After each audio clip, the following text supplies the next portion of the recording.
Assalamualaikum warahmatullahi wabarakatuh. Ketemu lagi dengan saya Sri Utami di mata pelajaran Perencanaan dan Pengelolaan Perjalanan Wisata kelas 12 UPW SMK Negeri 3 Samarinda.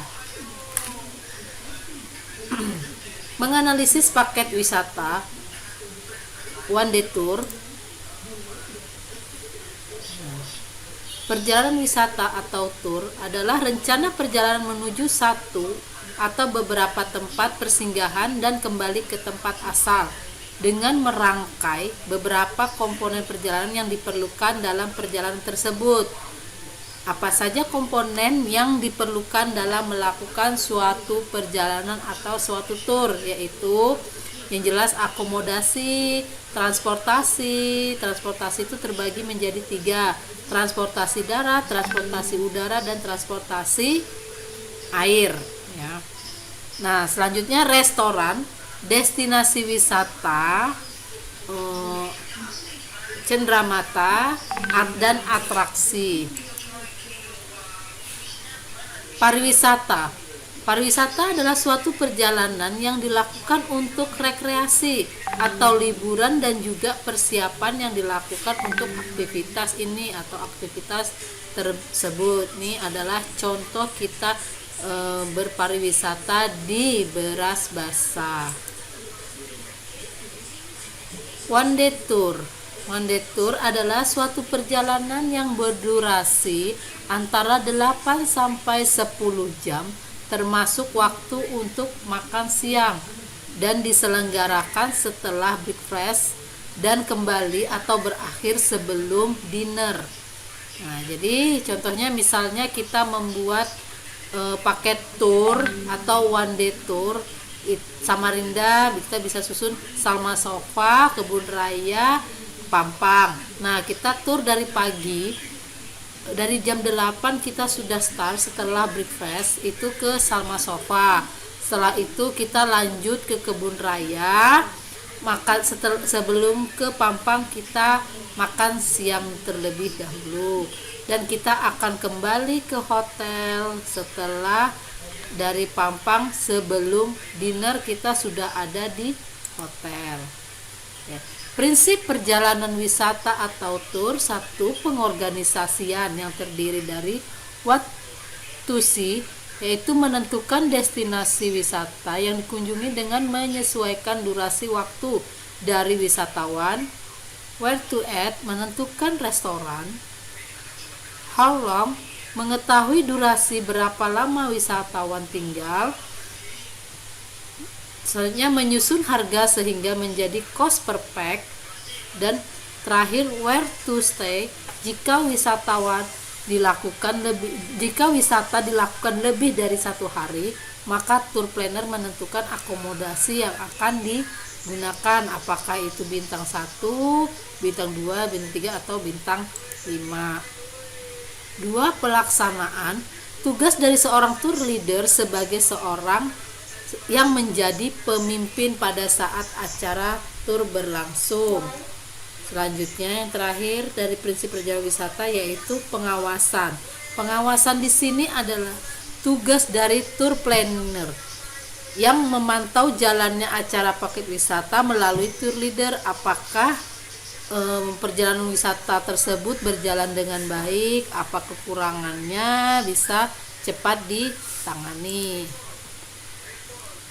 Motivasi wisatawan untuk melakukan perjalanan 1 itu motivasi fisik yang bersifat fisik ya. Selanjutnya motivasi ingin tahu, motivasi bersifat sosial, motivasi di daerah lain, motivasi aktualisasi diri, dan terakhir motivasi keamanan. Tujuan wisatawan melakukan wisata atau tour yaitu bertujuan untuk melepaskan diri dari lingkungan yang dirasakan menjemukan atau melepaskan kejenuhan dari pekerjaan sehari-hari, keinginan untuk penyegaran yang juga berhubungan dengan motivasi untuk escape atau untuk melarikan diri. Nah, di sini ya kebanyakan wisatawan itu berwisata jelas untuk melepaskan diri atau melarikan diri dari kesibukan hari-hari seperti itu ya.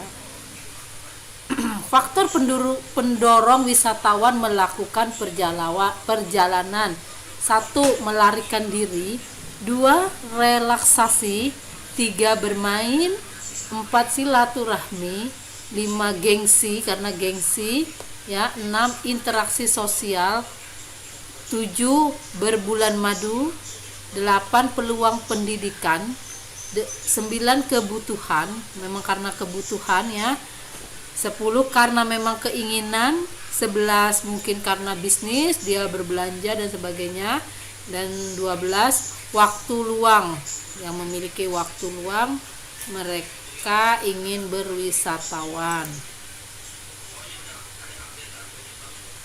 Bentuk tur dari segi penyelenggaraan wisata terbagi dari 1. Ekskursi, tur jarak pendek ditempuh kurang dari 24 jam guna mengunjungi satu atau lebih objek wisata atau destinasi wisata. Kedua, safari tour, tur yang diselenggarakan secara khusus dengan perlengkapan atau peralatan khusus pula, misalnya camping. Terus nomor 3, cross tour, tur yang menggunakan kapal pesiar mengunjungi destinasi wisata bahari dan destinasi wisata di darat, tetapi dengan menggunakan kapal pesiar sebagai basis pemberangkatannya. Keempat, yacht tour, wisata remaja, kunjungan wisata yang penyelenggaraannya diperuntukkan bagi para remaja menurut golongan umur yang ditetapkan oleh hukum negara masing-masing. Terakhir, marine tour atau wisata bahari, kunjungan ini biasanya di destinasi wisata khususnya untuk menyaksikan keindahan lautan. Faktor penarik destinasi wisata yaitu karena cuaca atau iklim destinasi. 2. Karena transportasi dan akses. Kalau transportasinya bagus, aksesnya bagus, itu bisa menarik wisatawan ya. Atraksi wisata. Nah, kalau di Samarinda nih atraksi wisatanya itu kita beri contoh di Desa Pampang dengan tarian Dayak. Amenities, fasilitas pendukungnya apa saja? Toilet, gazebo harus bagus. Itu salah satu fasilitas pendukung destinasi wisata. Angkot atau maksudnya itu transportasinya. 5. Adanya keterlibatan lembaga pariwisata yang akan mendukung sebuah destinasi layak untuk dikunjungi. 6. Lingkungan hidup yang alami dan buatan. Selanjutnya adalah faktor pendukung lainnya penarik destinasi wisata, yaitu travel service and retail advertising dan wallet marketing ya. Special event, insentif perusahaan, mengunjungi teman-teman atau sanak saudara, itu silaturahmi bisa dimasuk situ. Produk oleh-oleh dan buah tangan. Analisis wisata, one day tour dan pengambilan keputusan. 1. Tipe tour. 2. Jumlah wisatawan dan jenis kelamin harus kita pertimbangkan juga. Tanggal dan jam kedatangan atau kepulangan harus kita perhatikan.